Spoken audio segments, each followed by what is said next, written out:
Hello, everybody. I hope everyone is doing amazingly. And this is day 6 of the 7-day meditation.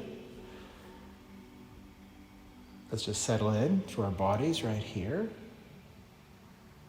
And taking a deep breath in through the nose. And holding. And through the mouth releasing. And again, settling into our body, getting comfortable wherever we are. Coming into the moment right here.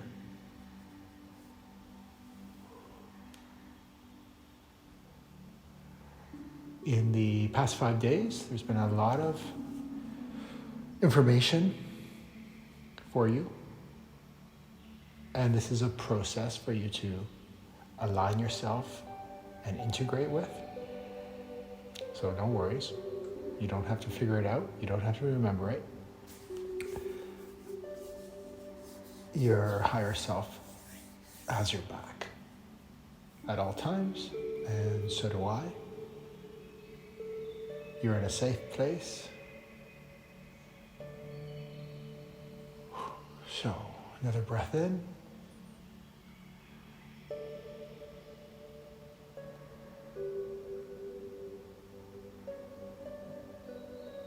We've spoken a lot about different realities and different consciousness,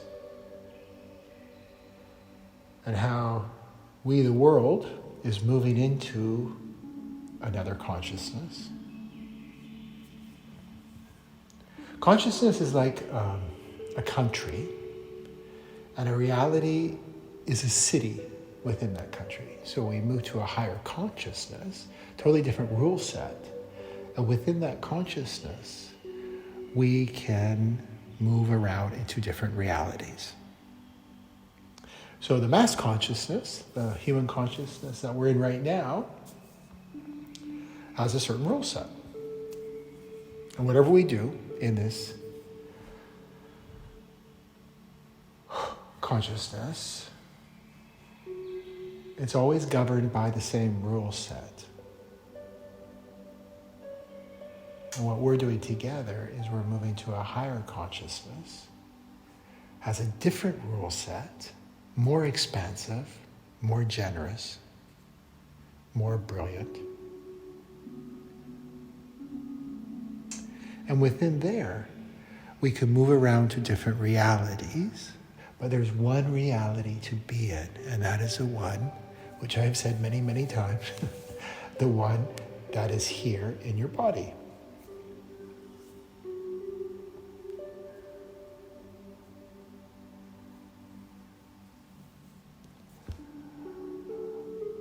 Let's just focus right now on the forehead. Really, in as much detail as possible.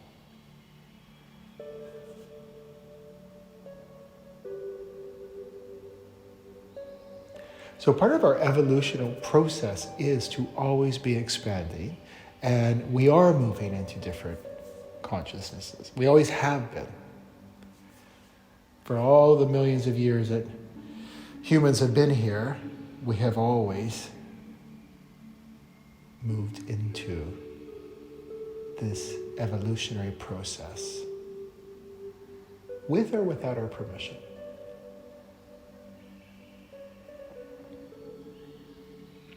But as we are great creators and we have been gifted free will, we can slow it right down.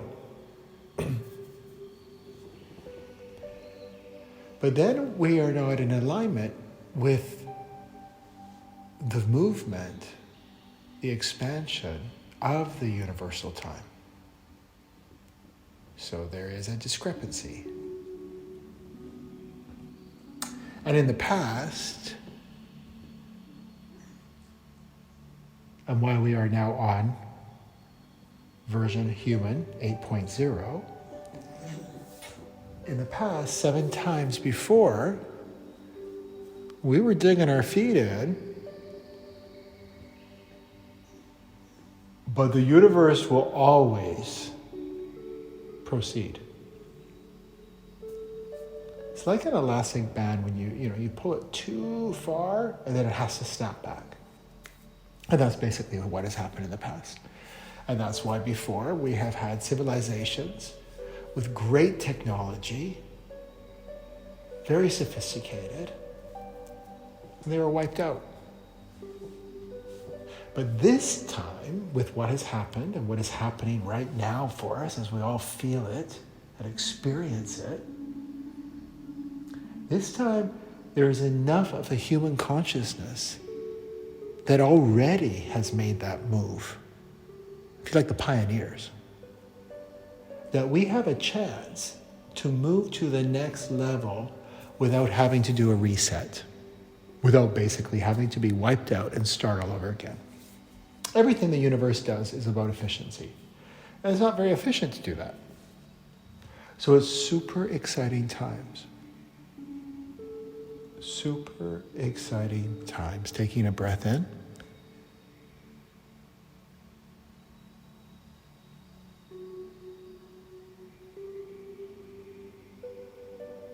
So where's our guidebook? How we do this?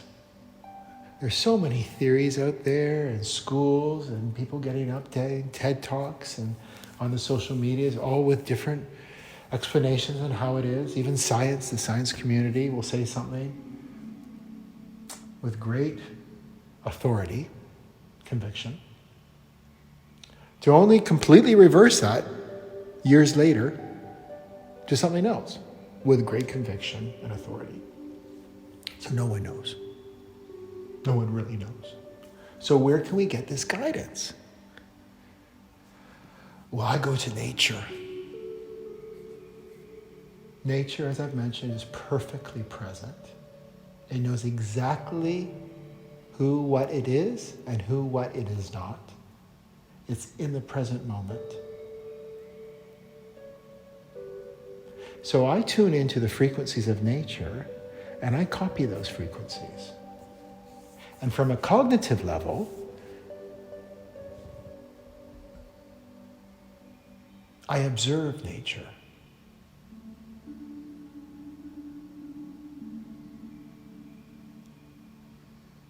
Brilliant breath in.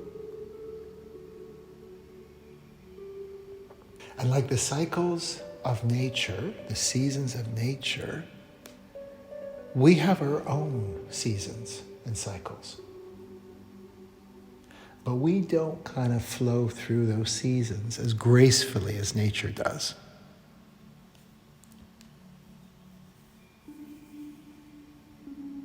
So first, we're born. Nature gives birth. That's the spring. And then in summer we have growth. And for us, that is our expression of us in this density. We express ourselves with our growth. And then we have the season of autumn, which is integration.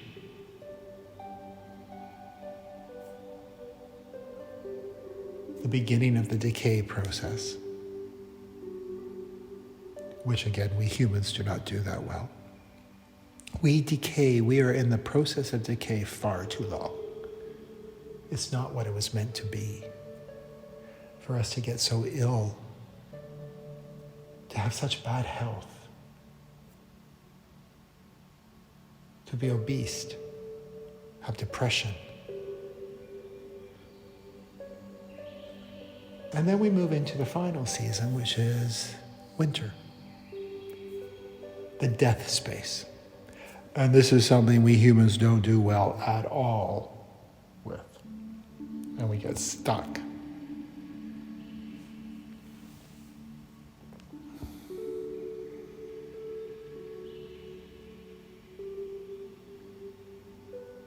Focusing back on the forehead.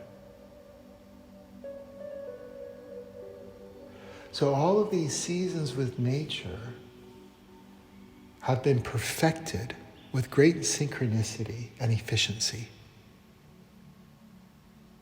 And like nature, it has its decay process.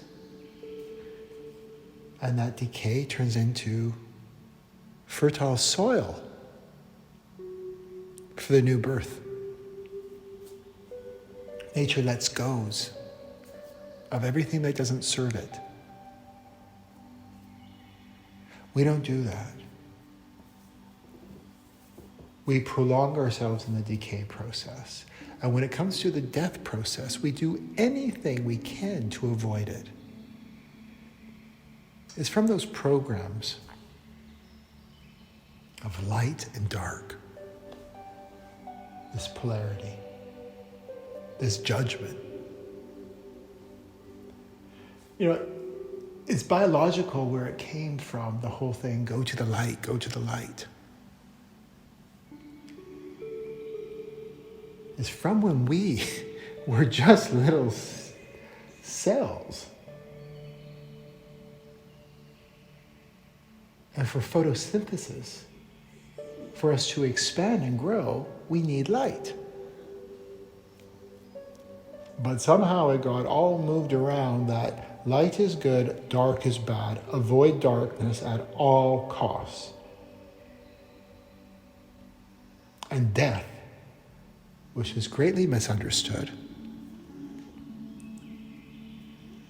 is something also we avoid or are in fear of, instead of embracing it. And of course we have the ultimate death, the ultimate transition of when this physical body transcends.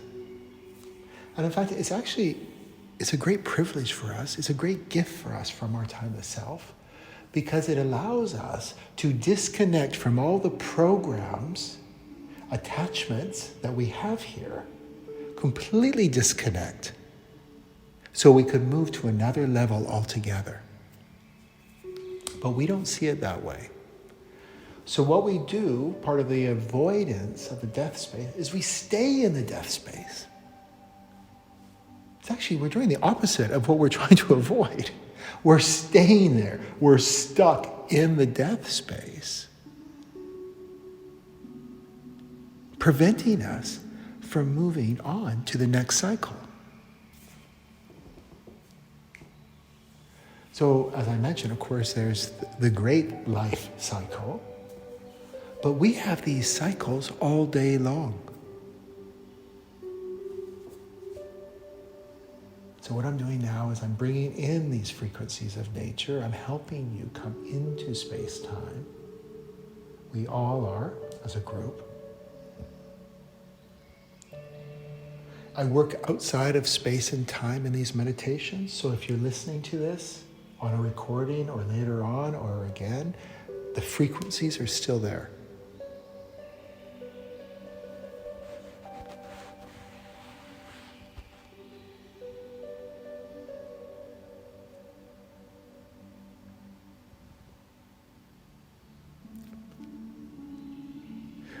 We talk about faith. What does faith mean? What really is faith? Is it blind hope? Do we have faith, really, when it comes to it?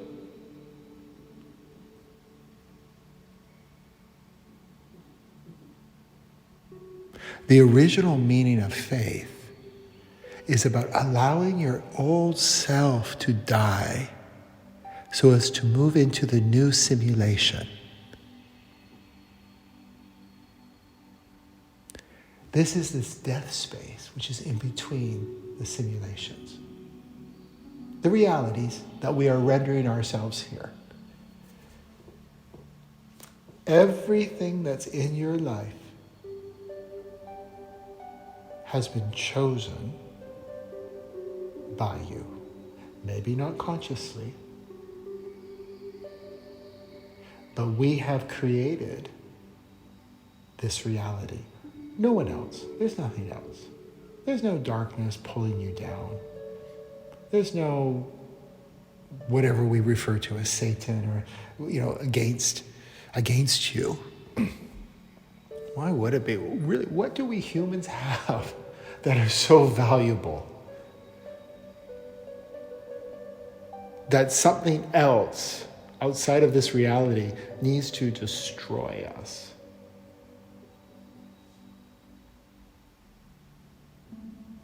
Is grossly misunderstood how, quote unquote, the darkness works. It's a duality that comes from one source, the first dimension. And when consciousness asks that first question, what are the possibilities? It's split off into the second dimension, a polarity, so it could be outside of itself to view itself. And that's where the positive and the negative came. But we somehow, over the centuries, have translated this negativity into something which is bad and to avoid. Taking a breath in.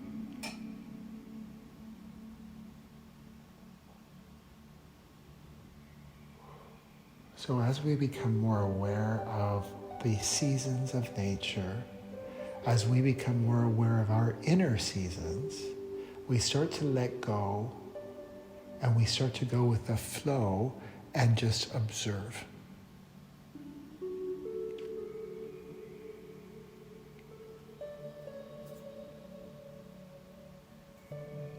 If you look at your own life, when have you made the most progress? Is it when you're happy and in bliss, in love, everything's going well? Those are enjoyable times. But how much progress we've made? How much closer we've got into our timeless self? Well, for myself, it's in those negative times, it's in that polarity, is when I really make the most progress.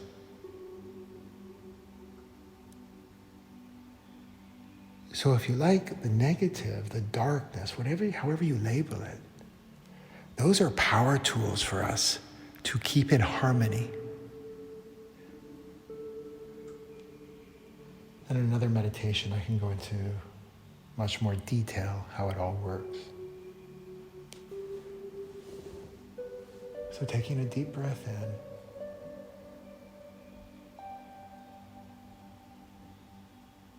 Focusing on the forehead. What's behind the forehead? The skull, the bone, behind that, the mind, the brain. All operating, doing millions of activities all at the same time, all without your permission or input. That's pretty incredible intelligence that we have, that we are part of, that we have access to.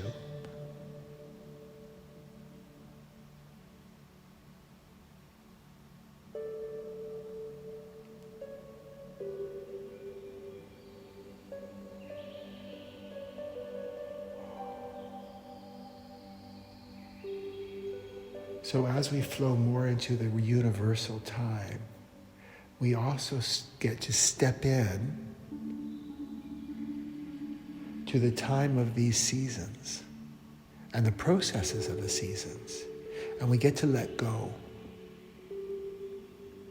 And when we approach the death space, we get to let go of things that no longer serve us. We don't hang on to them because, well, we know they're not good, but they're familiar. And the unknown is far more threatening to my existence than what is a familiar. It's kind of like the classic housewife. The husband comes home every night, smacks her around. She stays. She doesn't love him, But she stays because at least she knows that at 6 o'clock, he's going to come through the door and the chances are highly likely she's going to get smacked around. And that is more comforting than the unknown until we start to merge with our timeless self and we start to see our own brilliance and what is on offer for us. And as we let go of all those programs, and we do move into a new simulation, and we do ascend, and it's infinite, we never graduate. We start to see in hindsight, wow, have we ever shortchanged ourselves?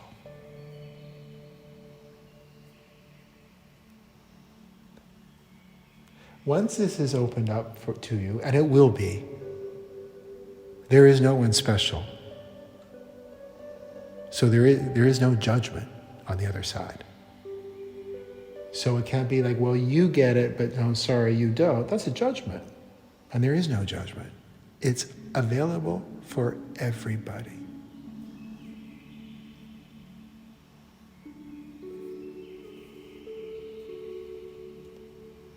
And once we awaken to this and we see our brilliance, and we see how we've shortchanged ourselves, and we see the potential, and we experience the potential. This isn't a mind process. We realize there is nothing, absolutely nothing in this third dimension that is more valuable, fulfilling, and loving than this connection we have with our timeless self, being in space-time.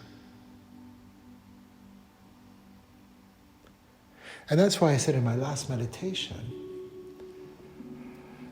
this whole life thing is not that serious. Because when you start to experience what's on offer and what is there, it takes on a very different perspective, the daily problems and fears that have hijacked our mind.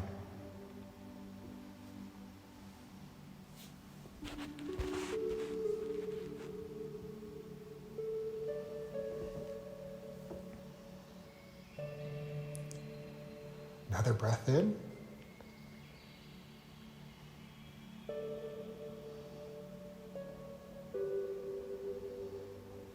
Be disciplined with the breath. It's the entry level to so many things for you.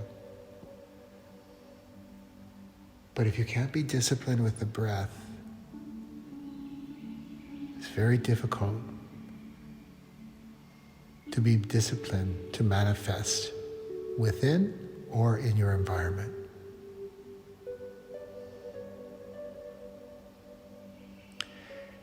It's very, very simple.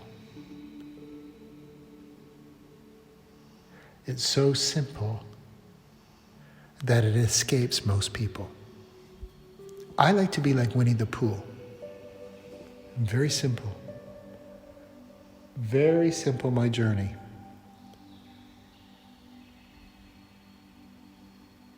Fascinating.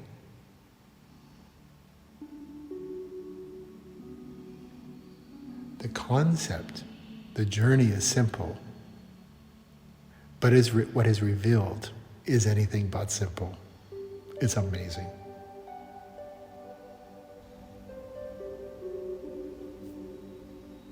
Have a beautiful day.